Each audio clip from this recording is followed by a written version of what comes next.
అతః నటనేన నటన జ్ఞానం భవతి, అనటనేన అనటన జ్ఞానం భవతి. అతః వయం సావధానం శృణుమః. యది సావధానత అస్తి తదేవ సమాధి. మనస్సు వేరే చోటికి వెళ్ళకపోవడం అంటే ఎలా సాధించాలని మనం బాగా అనుకుంటుంటాం. ఇవన్నీ అప్రస్తుత ప్రసంగాలు కాదు, ఇవన్నీ భాగవతంలో ఉండే విషయాలే. కపిలుడు దేవహూతి అనేటువంటి తన తల్లికి చెప్తున్నాడు కపిలుడు. పూర్వదినే వయం శృతవంతః కపిలః ఉత్పన్నః ఇతి. భగవాన్ భగవత్తత్వం వయం శృతవంతః. శ్రీశుకః పరీక్షిన్ మహారాజం ప్రతి వదతి. చతుశ్లోకి భాగవతం వయం శృతవంతః.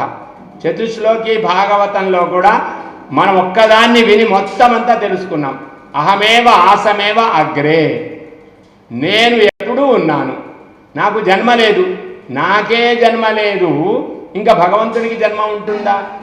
కాబట్టి నాకే జన్మ లేదని నాకే అర్థమవుతుంది. నాకే అర్థమైన తర్వాత ఇంకా భగవంతునికి జన్మ లేదు అని చెప్పాలా?